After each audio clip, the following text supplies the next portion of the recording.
para saber más o menos en qué están.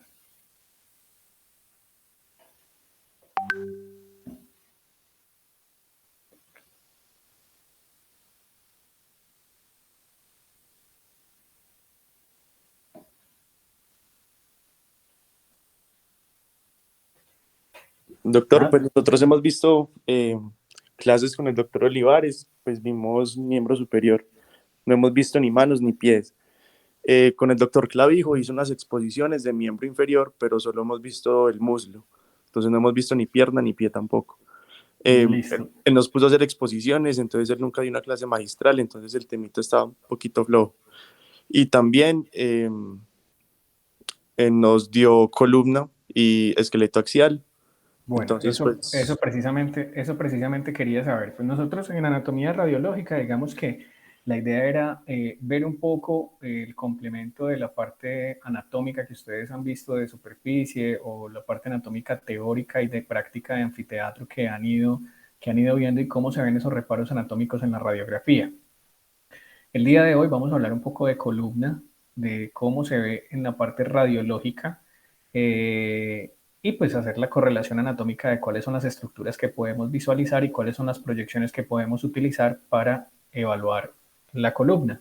Cuéntenme un poquito qué vieron de columna, qué se acuerdan de la columna, qué vieron con ellos. Pues doctor, con él vimos lo que sería el número de vértebras que Ok, compone la columna. Además de eso vimos pues algunas características diferenciables sobre cada región vertebral. Dejamos de las cervicales, que hay unas perfecto. atípicas, que hay unas típicas, los músculos asociados, los rotadores, multífidos, espinosos, semiespinosos. Ok, listo, perfecto. Entonces, vamos a empezar un poco acá. Vamos a ver, estas dos primeras radiografías que ustedes ven a la izquierda de la pantalla son radiografías panorámicas de columna total.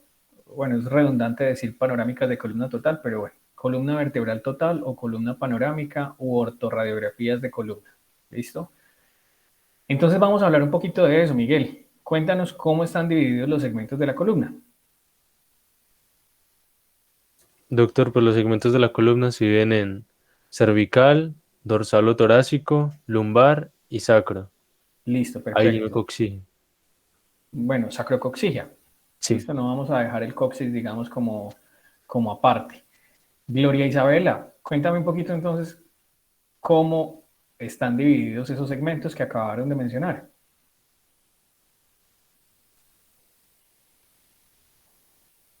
Qué pena, doctor, ¿me podría repetir? Es que se me cortó. Tranquila, ¿cómo están divididos esos segmentos que acabo de mencionar, Miguel?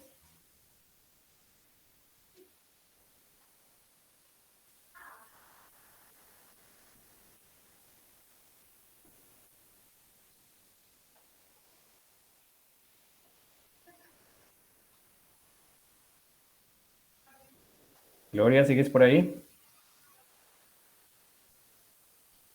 Doctor, pues está la cervical, la torácica, la lumbar. Sí. Cómo están divididos? O sea, ¿cuáles son los componentes o cuántos cuerpos vertebrales los componen? Digamos la cervical 7, la torácica 12, la lumbar 5 y la coxigia pues depende, La como de 3 a sacrocoxigia. 5, más o menos, sí señor. Ok. Juan Felipe, en la, digamos que en la proyección lateral o en la vista lateral de la columna, tenemos, o en la columna en general, tenemos unas curvaturas fisiológicas. ¿Cuáles son esas curvaturas fisiológicas?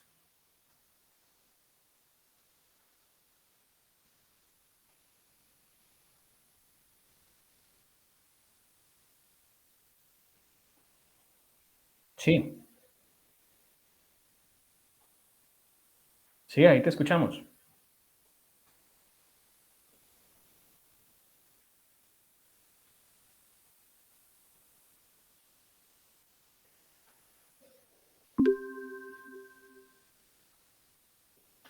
Cuéntanos, ¿cuáles son esas curvaturas fisiológicas?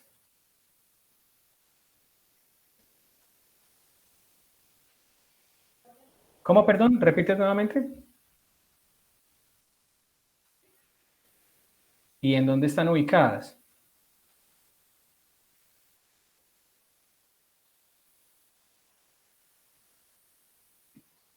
Bueno, la cifosis, entonces dorsal, lordosis cervical y lumbar. ¿Listo? Entonces, vamos un poquito acá a ver, digamos, los planos generales de la columna. Entonces, de forma general, nosotros podemos evaluar la columna, como casi todas las porciones anatómicas, en cuanto a la radiografía se refiere, con proyección frontal y proyección lateral. ¿Listo? Entonces yo tengo estas proyecciones que pueden ser panorámicas, o sea, una vista total de la columna. Estas proyecciones panorámicas, ¿a mí para qué me sirven? Generalmente me van a servir para tener una visión global de la columna y poder hacer las medidas de cómo están esas curvaturas fisiológicas que son bueno, este está un poquito rectificado acá, pero bueno, tendríamos una lordosis cervical y una lordosis lumbar y una cifosis dorsal. ¿Listo? Lo otro que puede ayudarme a ver es la alineación en el plano frontal, o sea, si hay curvas escolióticas, ¿listo? Si hay desviaciones de ese eje central de la columna. Y puedo medir cuántos grados tiene de desviación. Lo mismo, ahora vamos a ver, puedo medir los grados que tiene la lordosis, la cifosis dorsal y la lordosis cervical y lumbar. Listo, las radiografías panorámicas me van a servir para eso. Una visión general, alineación, evaluación de curvas, evaluación de presencia de escoliosis, los ejes de la columna en general. Entonces, como ustedes decían, tenemos un segmento cervical que está compuesto por 7 cuerpos vertebrales. Ahora los vamos a dividir y los vamos a ver uno por uno. Entonces tenemos desde C1 hasta C7. El segmento dorsal, que va a estar compuesto por 12 vértebras torácicas o 12 vértebras dorsales, y el segmento lumbar o lumbosacro, que va a estar compuesto por 5 vértebras lumbares y ya el sacro como tal, que son vértebras que están fusionadas y forman una estructura que se va a llamar sacro, y el coxis, que sería un pequeño, digamos, apéndice que tenemos en la parte distal.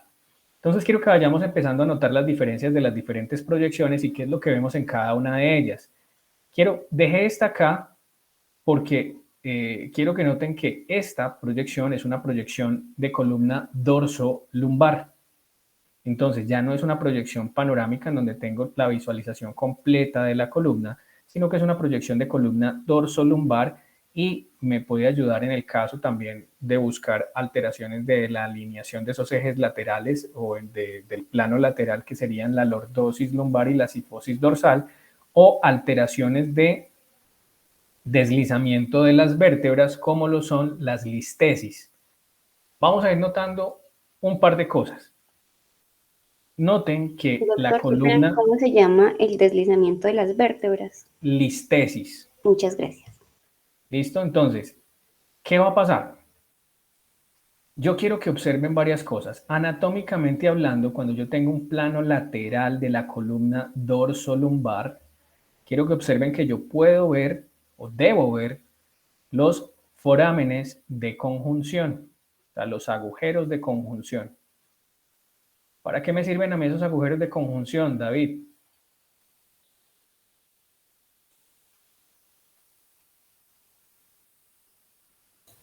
Doctor, pues por ahí no es donde salen los nervios. Listo, es un sitio de emergencia de los nervios espinales. Entonces allí cobra una buena importancia evaluar, visualizar adecuadamente esos forámenes de conjunción, porque el estrechamiento de alguno de esos espacios me puede estar hablando a mí de estrechamiento de ese canal, de ese foramen intervertebral que pudiera estar generando una compresión de una raíz nerviosa y generando dolor. Pero entonces, más allá de eso, yo a veces digamos que me gusta darles de una vez un dato clínico, porque si nos limitamos solamente al anatómico no vemos la utilidad de esto. Entonces, quiero que, ahora igual lo vamos a ver en unas proyecciones más ampliadas, pero quiero que noten que en la columna cervical, en la proyección lateral, yo no veo los forámenes de conjunción. Eso hace necesario, o sea, tienen otra disposición, entonces hace necesario que yo tome unas radiografías con unas proyecciones adicionales si yo deseo evaluar los forámenes de conjunción de la columna cervical. Entonces, dorsal y lumbar, yo puedo ver los forámenes en esas proyecciones laterales, pero la cervical no. La cervical necesitaría otras proyecciones. Entonces vamos a ir de abajo hacia arriba. Entonces vamos a ver primero la columna, vamos a ver la lumbosacra, bueno, no, la lumbar, vamos a ver. Entonces, ayúdenme un poco a ver o a decirme qué estructuras anatómicas, o ustedes que ya estuvieron viendo un poquito de columna, qué estructuras anatómicas puedo reconocer yo en la radiografía de estas vértebras.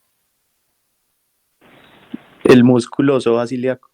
Bueno, listo. Nos salimos un poquito desde la parte ósea, pero es verdad. Yo Los puedo ver en la tejidos radiografía espinosos. de columna lumbosacra, puedo ver la sombra del psoas, pero es el psoas en su porción lumbar y acá más abajo en la porción ya ilíaca. Sombras de los músculos psoas, bien, está bien evaluarlas, debemos evaluarlas para ver si hay algún tipo de alteración. En la parte ósea, ¿qué podemos reconocer en estas vértebras? Los procesos espinosos. Listo, pues me gustaría que me lo señalaran, pero como queda acá un poquito difícil por cuestiones logísticas, entonces yo se los voy a ir mostrando y ahorita igual los vamos a repasar. Entonces, procesos espinosos van a estar en el centro de la vértebra y van a ser estas imágenes un poquito alargadas que vamos a estar viendo en el centro. Entonces, procesos espinosos. ¿Qué más podemos ver? Se alcanzan a ver un poquito los procesos transversos. Sí, se ven, y de hecho se ven bastante. Mira, procesos transversos, derechos y los izquierdos. ¿Qué más? Doctor, ¿no se ven ahí las carillas articulares como entre vértebra y vértebra? Podemos ver las facetas articulares, dependiendo de la radiografía, y serían, de pronto en una radiografía más adelante vamos a verlas mejor, pero son este pequeño espacio que ustedes ven acá, son las facetas articulares. ¿Qué más?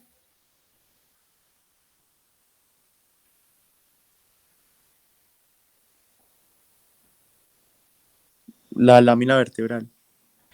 La lámina, en esta proyección frontal, la lámina como tal es difícil verla. No es, no es tan sencillo, pero sí podemos ver otra estructura que está ahí muy cerca. ¿Cuál sería?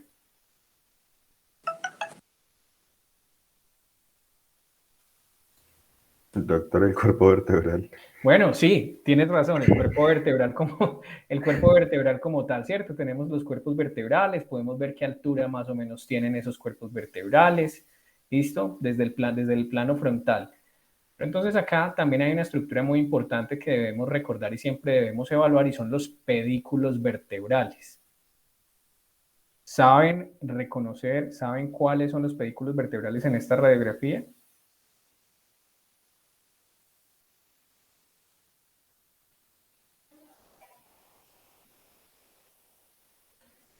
¿Vieron eso de los pedículos vertebrales en las presentaciones o en lo que hablaron de columna? Doctor, el pedículo es el que une el proceso transverso con el cuerpo vertebral. Listo, pero ¿sabes cuál es en la radiografía?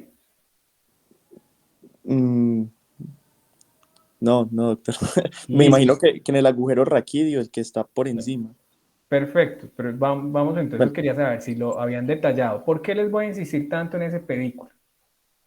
Porque resulta que ustedes van a enfrentarse a mucho paciente con trauma y una de las cosas para las que les va a servir la radiografía es para ver que no haya alteración, que no haya fractura, que no haya algo que se llama lisis, ¿listo? Espondilolisis, o sea, fractura de la pars intraarticularis, o sea, fractura de los pedículos vertebrales. Entonces, cuando ustedes ven la radiografía de columna lumbosacra igual dorsal, ustedes van a ver los cuerpos vertebrales, van a ver cómo está alineado, o sea, si hay desviaciones de la línea media o no, y van a empezar a detallar las estructuras de los diferentes cuerpos. Vamos a ver, no, todavía no. Entonces, los pedículos vertebrales están representados por estas imágenes circulares que ustedes ven al lado y lado de cada vértebra. ¿Listo? Entonces, cuando hay fractura o hay alteración de algún pedículo de esos, digamos que esos son como los ojitos de la vértebra. Entonces, si hubiese fractura de alguno de ellos, la vértebra queda tuerta. Listo, van a ver mal o van a ver irregular o definitivamente no van a ver uno o los dos pedículos dependiendo de la alteración. Ahora vamos a ver mucho mejor ejemplificado dónde están esos pedículos para que no se les vaya a olvidar.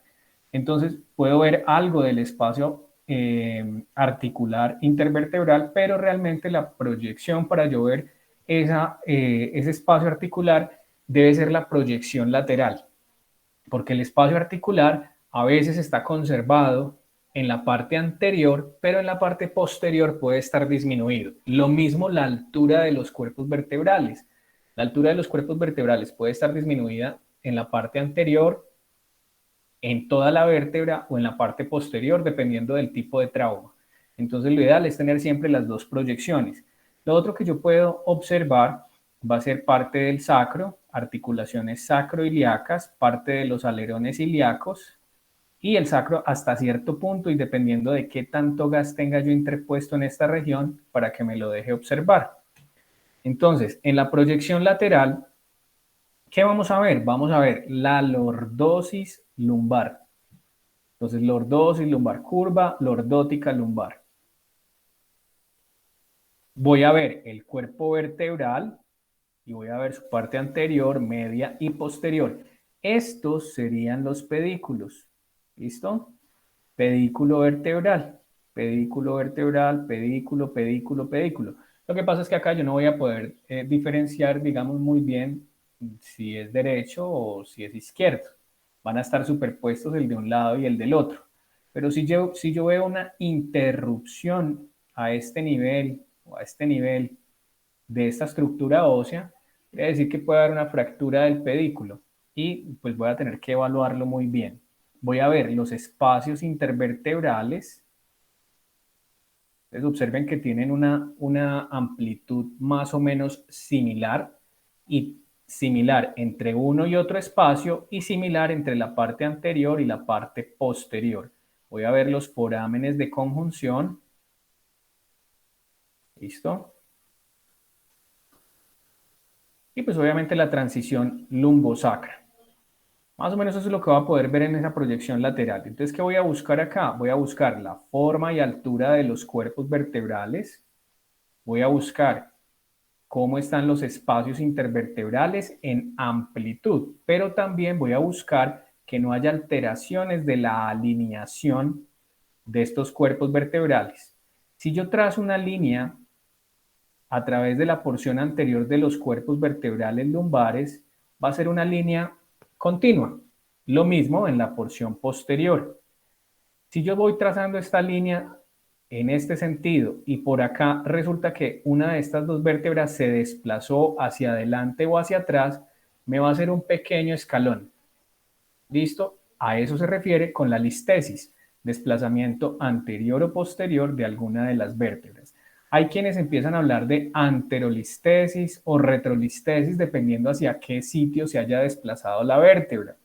Pero digamos que de forma general yo prefiero hablar simplemente de la listesis y más adelante cuando veamos lo que corresponde a la parte patológica, tal vez en otro semestre, pues vamos a ver que esas listesis pueden ser grado 1, 2, 3, 4, dependiendo del porcentaje de desplazamiento que tengan.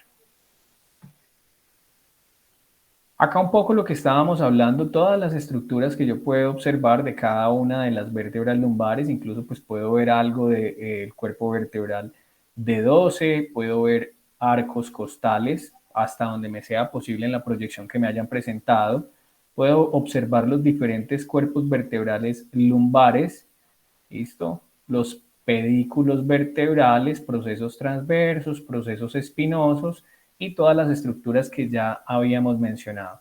Cuando yo me voy a referir en la radiografía a los cuerpos vertebrales y quiero mencionar algo en específico de alguno, yo puedo tener algunas referencias anatómicas. Por ejemplo, si yo veo que hay una disminución de la altura del cuerpo vertebral, pero es dependiente de la superficie vertebral superior, pues lo voy a referir de esa manera.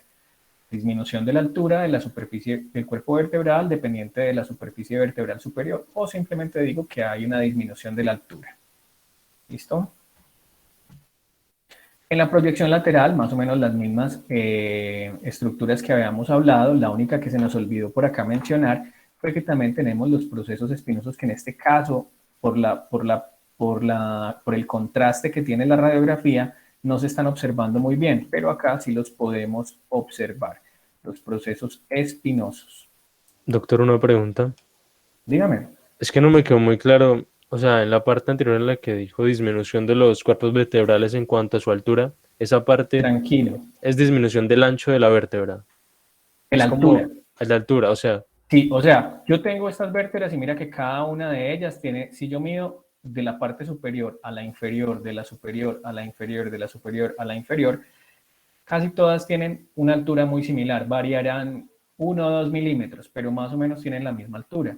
Entonces, en ocasiones con algunos traumas puedo tener fracturas que hagan que haya o se manifiestan, las voy a ver como disminución de la altura del cuerpo vertebral. ¿Cómo va a ser esa disminución en altura?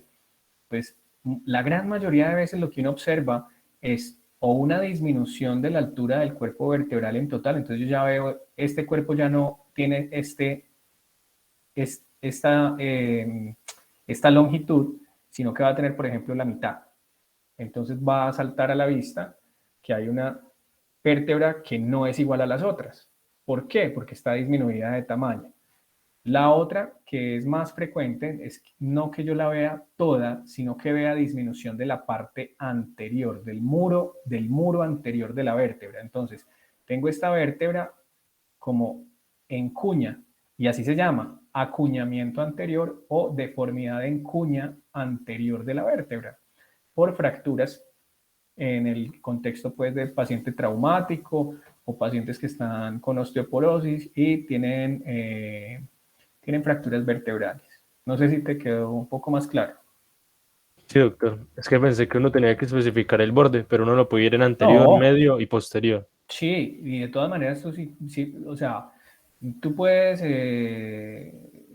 digamos que eso es que yo les empiezo a dar datos un poquito clínicos porque no me gusta quedarme solo solamente en la parte anatómica. Pero hagamos una cosa, para que nos quede muy claro ahí y ustedes puedan ver el ejemplo. Dame un segundo.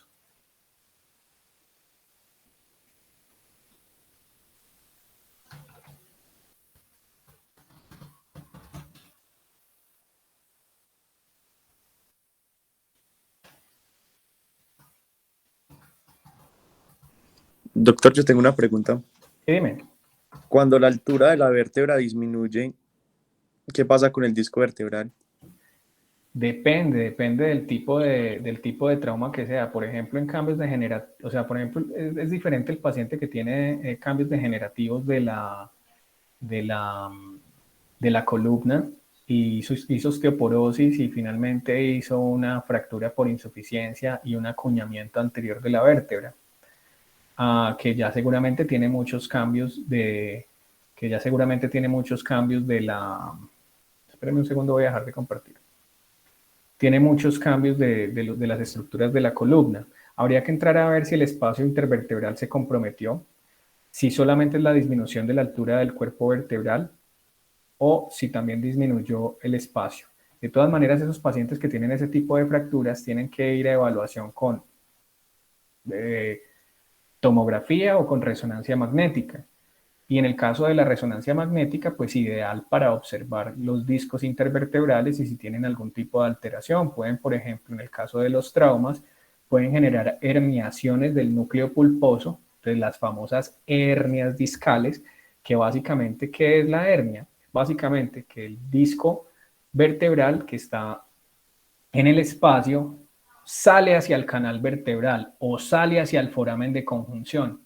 Entonces, hace una hernia del disco hacia alguno de estos sitios y si contacta con una raíz nerviosa o si disminuye la amplitud del canal vertebral, pues puede generar sintomatología dolorosa.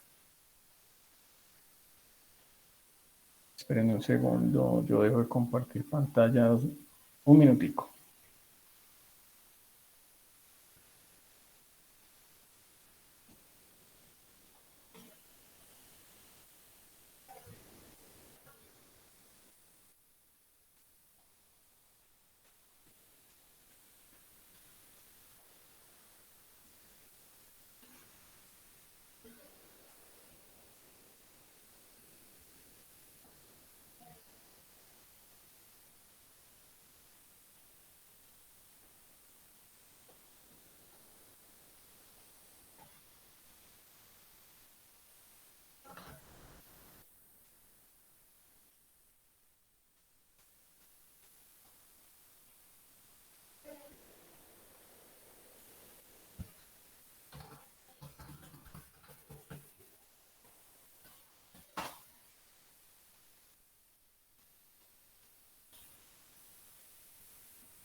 Entonces, por ejemplo, observen acá.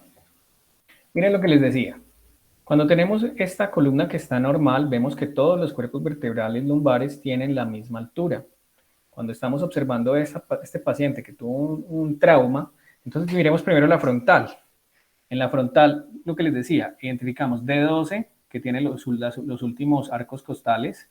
Tenemos L1 y L2, desde acá ya la estamos empezando a ver diferente al resto de los cuerpos vertebrales. Sin embargo, seguimos viendo sus pedículos intactos. Pero acá ya vemos que hay una disminución de la altura. Cuando venimos a ver la proyección lateral, entonces observamos que la vértebra L2 tiene una disminución de la altura. Casi que está haciendo una cuña anterior, o sea, más disminución de la altura en la parte media y anterior que en la posterior. Esto tiene una forma como triangular. ¿Lo pueden observar?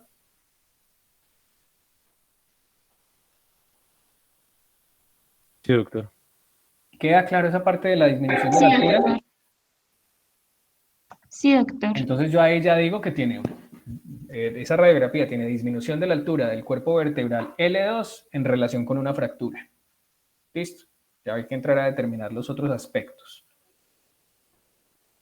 Vamos a darle acá un poquito la visualización de lo mismo, disminución de la altura. Observen en esta radiografía tengo por acá un acuñamiento anterior pues, muy marcado de una vértebra, parece que es una vértebra dorsal, una dorsal baja. Y observen acá cómo se ve en la resonancia una imagen más bien triangular, una cuña de vértice anterior. Entonces, acuñamiento anterior de este cuerpo vertebral que corresponde con una fractura. ¿Listo? Y lo que preguntaba Camilo, ¿cómo se ven las hernias? Entonces, en la resonancia magnética, que yo puedo ver bien los discos intervertebrales. ¿Cuáles son los discos? Los discos son estos que ustedes ven acá entre vértebra y vértebra. Esto se llama, bueno, no viene al caso, pero se llama una secuencia de T2. En las secuencias de T2 de la resonancia, los discos intervertebrales se van a ver un poquito más blanquitos. ¿Por qué? Eso se llama, o sea, se ven más hiperintensos porque tienen mucho contenido líquido, o sea, están bien hidratados. Cuando ellos empiezan a perder la hidratación, empiezan a sufrir, empiezan a degenerarse y pueden dañarse, pueden romperse y pueden herniarse. En el caso de esta columna que está totalmente patológica y tenemos disminución del espacio intervertebral, por ejemplo, 5, 4, 3, 2, L2, L3, y tenemos desplazamiento. Observen que está deslizada una vértebra sobre la otra, L2 sobre L3, no me da, cuando yo voy trazando mi curva, o mi línea más bien, no me da igual que en este que están todos regulares, hay una listesis. Pero además de eso, vemos que los núcleos, los discos intervertebrales se han herniado hacia el canal vertebral. En este caso, tenemos nuestra línea que se empieza acá a abombar un poco este disco y francamente hizo una protrusión, o sea, hizo una herniación hacia el canal vertebral. Hay que ver si está contactando a ese nivel con el saco tecal o con alguna raíz nerviosa. Recuerden que acá ya no tenemos médula. Listo, a este nivel ya de L5, L3, L4, L5 tenemos es la cauda equina. Ahí no tenemos médula espinal. ¿Listo? ¿Queda claro esa parte? Sí, doctor. Listo. Vamos a continuar acá un poquito entonces con la columna. Quería que miraran, que observaran esto. Entonces, columna dorsal, vamos a tener la evaluación de la proyección frontal y lateral, igual que en la columna lumbar. Vamos a ver las mismas estructuras, solamente que le vamos a añadir algo. ¿Qué le vamos a añadir? Que en estas proyecciones o en este segmento dorsal, listo, que va de la dorsal 1 a la dorsal 12, voy a tener los arcos costales articulados a los procesos transversos. ¿Listo? Entonces, observen que acá tengo el cuerpo vertebral, tengo los pedículos vertebrales, tengo los procesos espinosos y donde están los procesos transversos, además voy a ver la articulación costo-transversaria. ¿Cómo lo voy a ver en la tomografía axial? Entonces, esto es un corte axial, recuerden que es una rebanada donde estoy cortando a través de la columna en un plano transversal, en un plano axial, y estoy mirando un corte de la vértebra. Entonces, voy a tener el cuerpo vertebral. Observen cómo se ven los pedículos. Entonces, pedículo vertebral, acá en la porción posterior la lámina, que era lo que estaba por ahí hablando Camilo ahora. Pedículos, lámina, procesos transversos y costilla. Entonces, articulación costo-transversaria. ¿Listo? Y en el centro, obviamente, tengo el canal espinal y ya tengo mi proceso espinoso. Y los músculos, pues, que están alrededor de la columna. En la proyección lateral voy a ver básicamente lo mismo, cuerpos vertebrales, la altura, voy a ver la alineación, o sea, que no hayan listesis. Listo, espacio intervertebral, son un poco menos amplios en la porción dorsal a comparación de la porción lumbar. Y también voy a ver los forámenes de conjunción junto con el pedículo vertebral.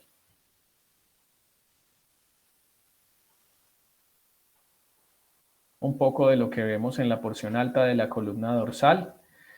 Entonces, algo para que tengan en cuenta. Yo puedo tener costillas supernumerarias, yo puedo tener costillas accesorias, tanto cervicales como lumbares. Entonces, en el caso de la columna dorsal, pues yo espero que en el cuerpo vertebral T1 tenga articulada la primera costilla. Si yo veo por encima de ellos otras costillas más pequeñas, quiere decir que son costillas accesorias cervicales. Pero de forma general, yo lo que voy a observar en este segmento de la columna va a ser otra vez todo lo que hemos mencionado, más la articulación externo-clavicular.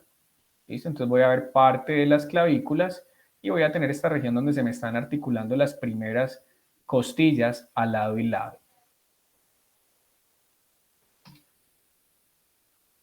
Vamos un poquito entonces a la columna cervical. La columna cervical ya está dividida en, o más bien compuesta por siete cuerpos vertebrales. Acá hay varias cosas bien importantes. Una de ellas ya se las mencioné y es que en la proyección lateral, noten que yo no voy a ver los forámenes de conjunción. ¿Listo? Voy a tener proyección frontal, proyección lateral. En la proyección lateral debo evaluar la lordosis cervical. En la proyección lateral también voy a evaluar la forma y altura de los diferentes cuerpos vertebrales. Voy a evaluar los espacios intervertebrales, la alineación de los cuerpos vertebrales. ¿Cómo la voy a evaluar? Trazando una línea por la pared posterior y todos deben coincidir. Y en la pared anterior también, o en el muro anterior. Si yo trazo esas líneas a través de la porción anterior y posterior de las vértebras, teóricamente se dice que se deben extender al infinito sin llegar a tocarse. ¿Listo? Entonces yo puedo tener acá varias líneas. Van a ver ustedes o van a identificar, o lo van a leer o lo van a encontrar en los libros que puedo trazar la línea vertebral anterior, posterior, la línea espinolaminar. ¿Listo? Y puedo trazar una cuarta a través de los procesos espinosos. Cuando yo prolongo esas líneas que estoy trazando, no se deben llegar a contactar una con la otra. Así como les dije, se deben prolongar al infinito sin llegar a contactarse. ¿Qué quiere decir eso? Que cuando yo tengo alguna de esas líneas que no sigue ese comportamiento, está pasando algo en algún componente de la columna. ¿Listo? Hay un desplazamiento, hay una estructura anatómica que no está en el sitio que debe de estar.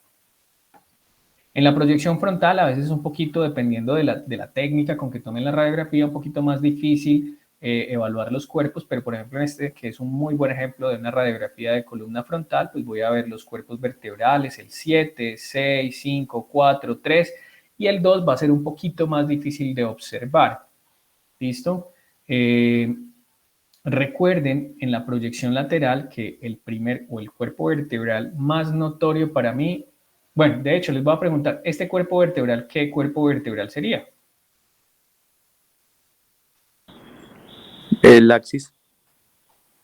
El Atlas y el, pues sí, Bueno, sí, el axis sería C2. C2, el Axis, sí.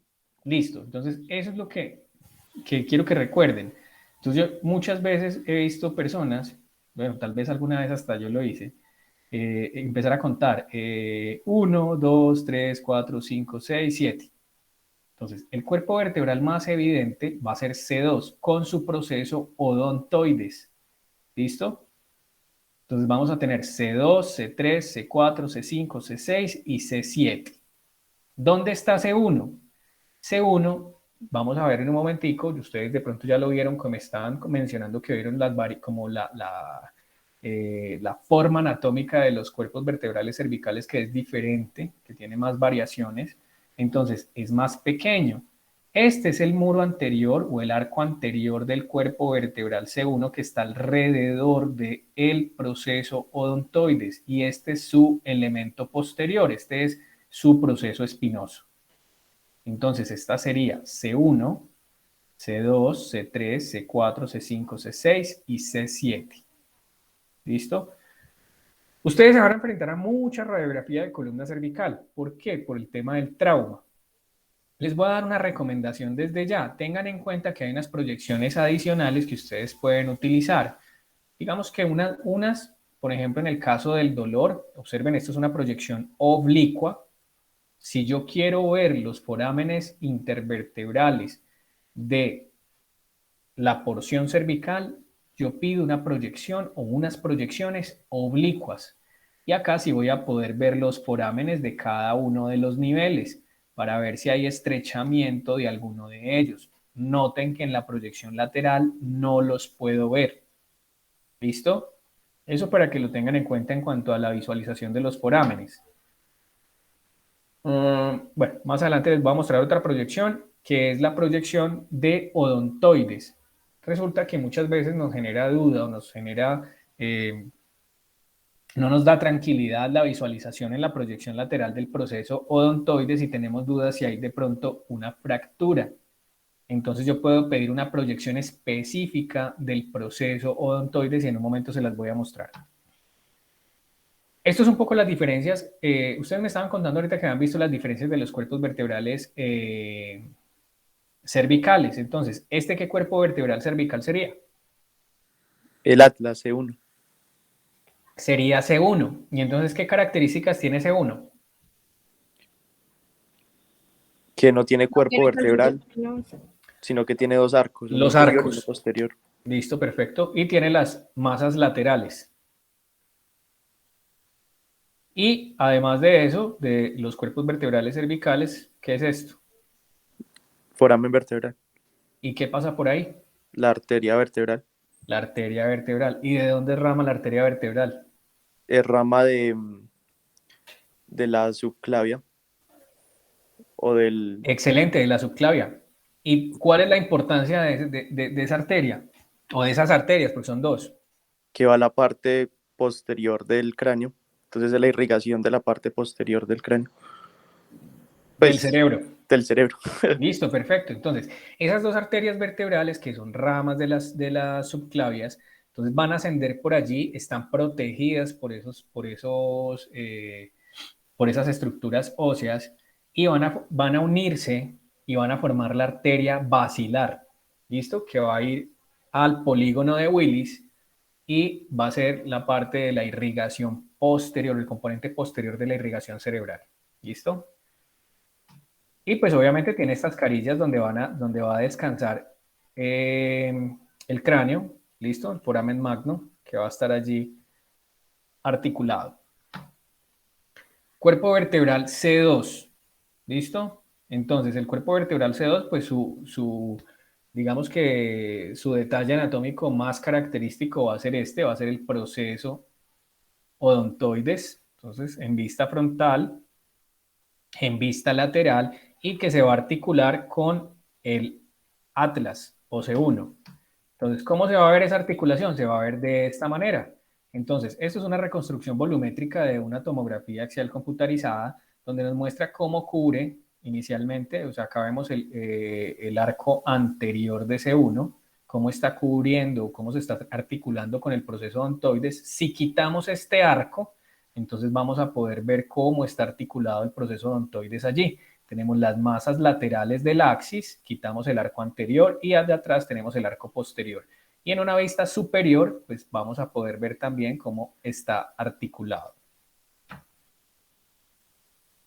Otra vértebra cualquiera de la región cervical con sus forámenes para la arteria vertebral y inicialmente con esos procesos espinosos cortos y a veces bífidos. Y esta sería nuestra proyección de odontoides. Entonces, la proyección de odontoides es una proyección que, como ustedes ven acá abajo, es una proyección que se realiza con boca abierta. ¿Listo? Y a través de, o más bien, favoreciendo que esté la boca abierta y con la proyección como la dispone el técnico, pues favorece la visualización de C2, que normalmente no lo vamos a ver muy bien en la proyección frontal de columna.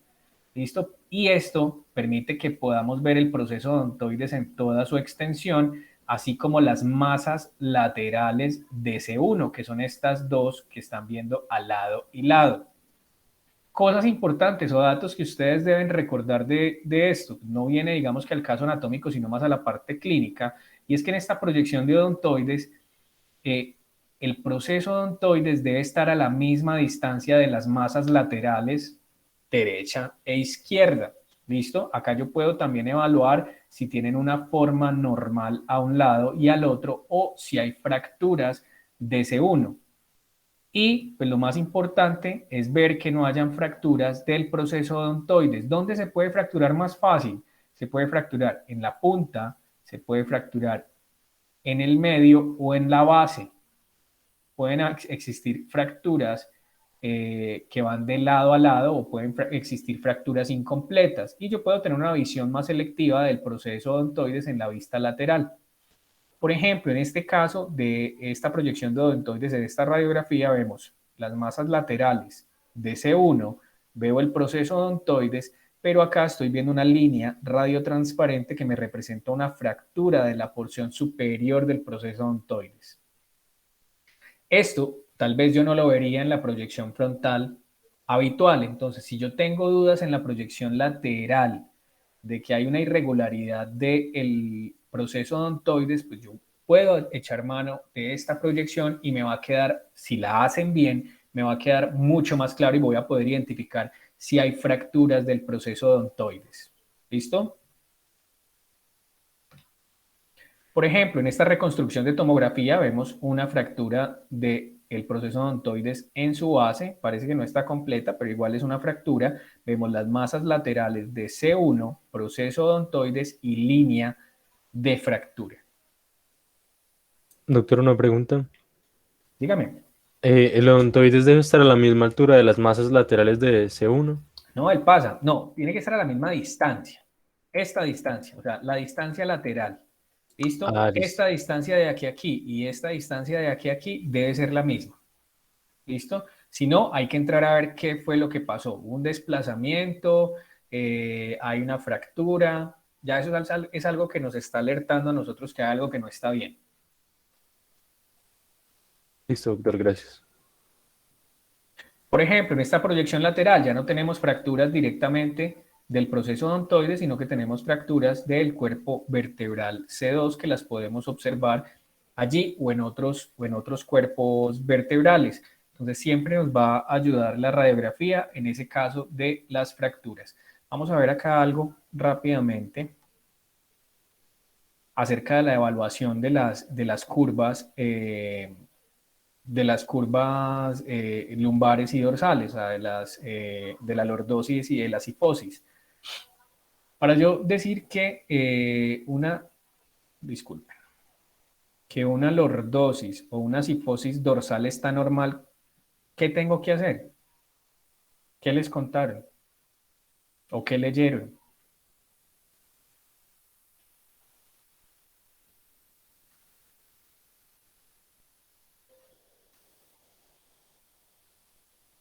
¿Alguien tiene alguna idea de eso?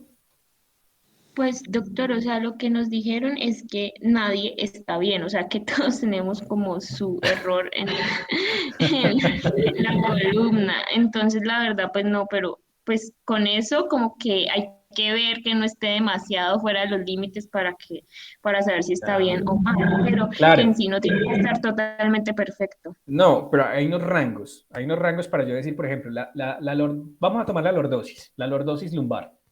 Entonces, por ejemplo, yo puedo decir que la lordosis lumbar está acentuada o está rectificada o está normal, está conservada.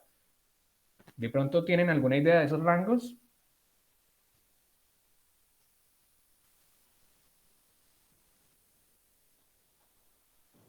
La No, verdad, doctor, no. me imagino que uno mide con un ángulo, eh, Ah, pero no, no porque sé. claro, como acá viste ángulo de COP, entonces ya el ángulo, ¿no? Ah. No, sí, pero tienes razón. O sea, una forma, siempre va a haber una forma subjetiva y una forma objetiva. ¿Listo? Entonces, el ángulo, acá observen esto, ángulo de Cobb es un ángulo que nos ayuda a nosotros a medir diferentes cosas, entre otras las curvas escolióticas, pero también nos puede ayudar a tener un parámetro de evaluación objetivo de la lordosis lumbar, de la cifosis dorsal. Entonces, este ángulo, lo que pasa es que acá me lo traza, yo lo voy a trazar manual para que ustedes más o menos tengan una idea de cómo es. Lo que pasa es que el visor me lo saca automático. Pero entonces vamos a ampliar la columna lumbar. Entonces vamos a evaluar la columna lumbar. Entonces, el ángulo realmente yo lo debería sacar trazando una línea por el contorno inferior de la vértebra lumbar 5 y otra línea prolongando el contorno superior de L1. Entonces 5, 4, 3, 2, 1. Entonces voy a trazar otra línea que va a prolongar esa. Listo. Voy a trazar una línea perpendicular a cada una de ellas. ¿Qué quiere decir perpendicular? Que va a formar un ángulo de 90 grados. ¿Listo? Entonces, voy a trazar una línea perpendicular a esta y otra perpendicular a esta. Yo estoy más o menos ahí calculando que sea un ángulo de 90 grados, pero bueno, es como la idea simplemente. Y voy a trazar la otra perpendicular para que estas dos se intersecten. Y de ahí yo voy a medir este ángulo. Eso es un ángulo de Cobb y tiene la misma base teórica para yo medir curvas escolióticas. ¿Listo? Que no los voy a enredar con esa parte ahorita, simplemente quería ver lo de la evaluación de la parte fisiológica. Listo, me dio 38.4 grados. Vamos a hacerlo con el automático del visor, a ver si nos da lo mismo.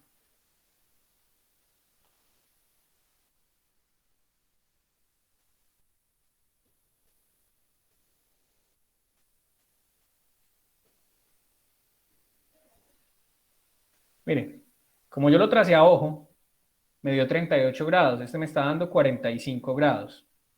¿Listo?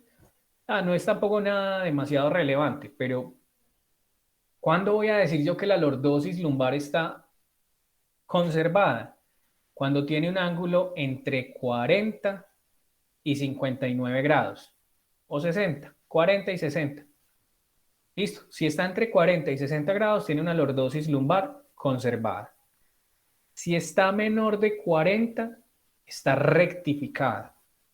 Y si está mayor de 60, está acentuada. ¿Listo? O sea, ya hay algo que está sucediendo.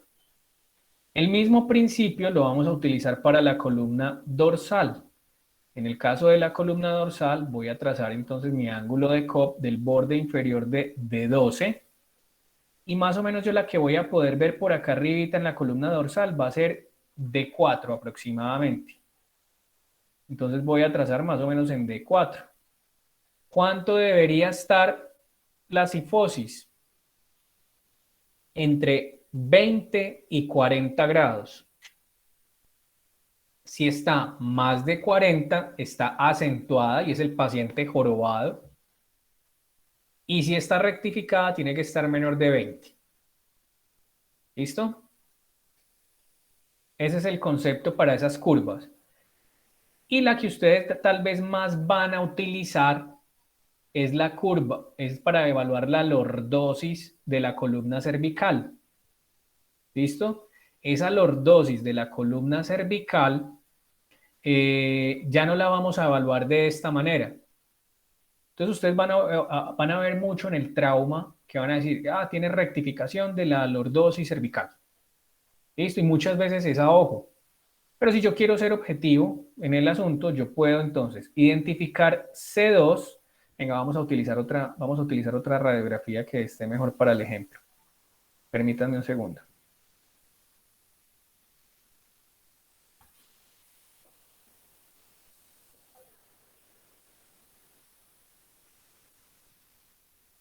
¿Están viendo mi pantalla? Sí, doctor. Sí, doctor. Listo. Entonces, ¿qué voy a hacer? Yo voy a identificar C2 y voy a ir a la esquina posterior e inferior de C2. ¿Listo? Y me voy a parar acá. Voy a trazar una línea recta hacia la parte posterior e inferior de C7. Entonces voy a contar.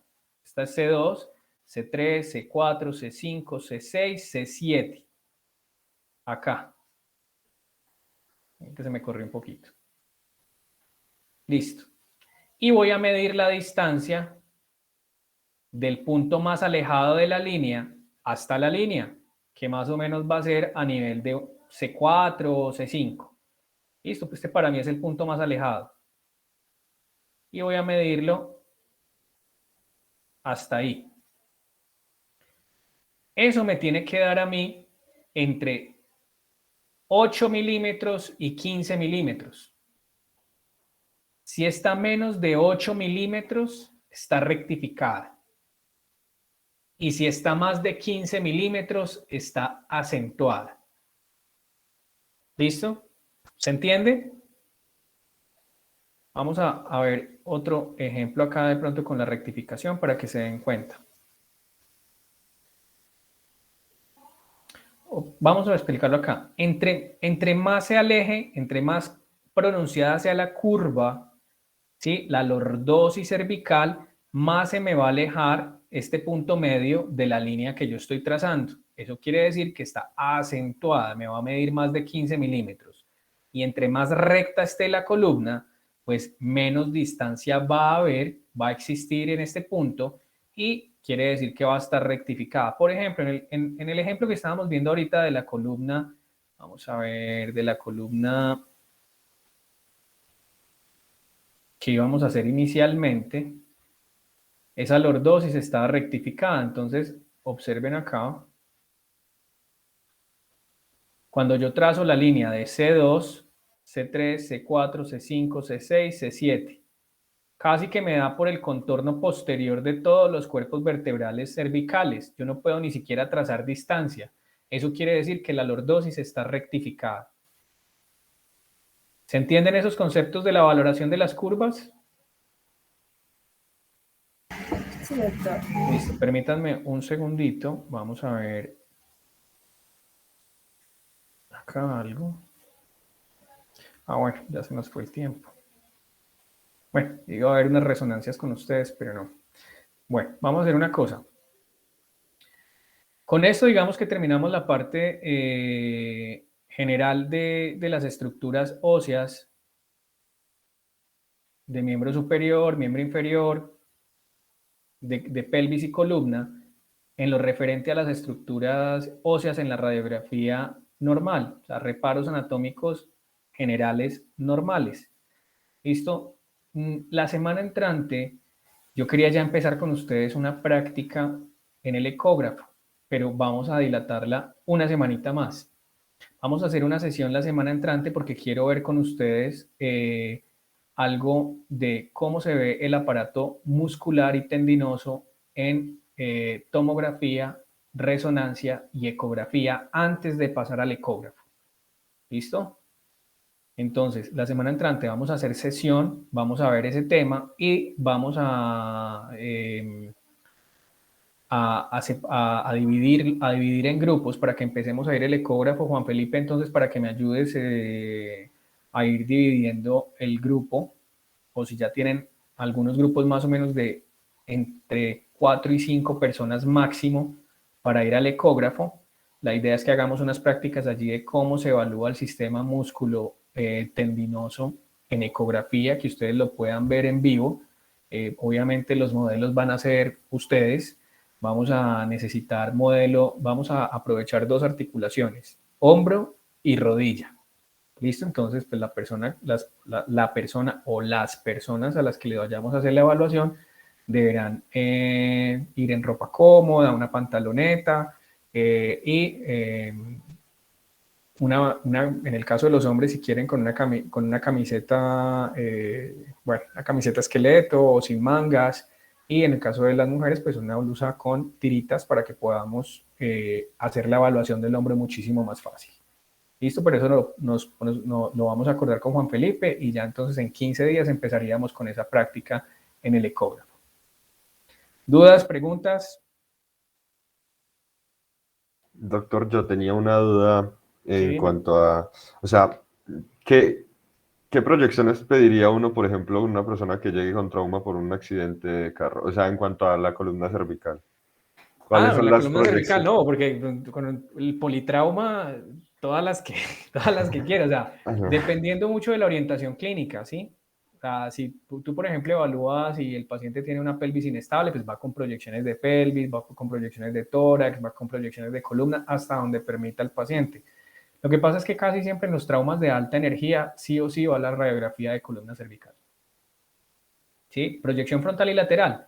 Y si te pueden hacer una odontoide es excelente, pero inicialmente frontal y lateral para evaluar lo básico. Ya uno va, digamos, orientando a el caso dependiendo de la clínica, del examen físico y de lo que hayas visto en la radiografía. Por ejemplo, si tú llegas en la radiografía y ves que el paciente, no sé, tiene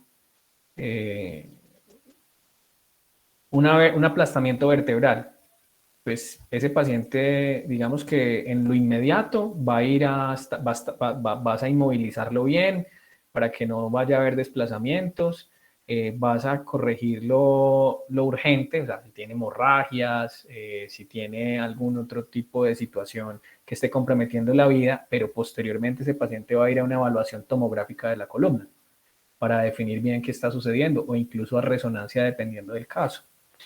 Entonces todo va como muy acorde con la clínica.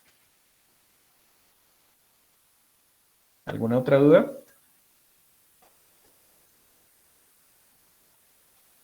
¿No? Bueno, muchachos, entonces nos vemos en 8 días y en 15 entonces empezamos la práctica en el ecógrafo. Gracias, doctor. Hasta luego. Que estén muy Gracias, bien. doctor. Hasta luego. Gracias, doctor.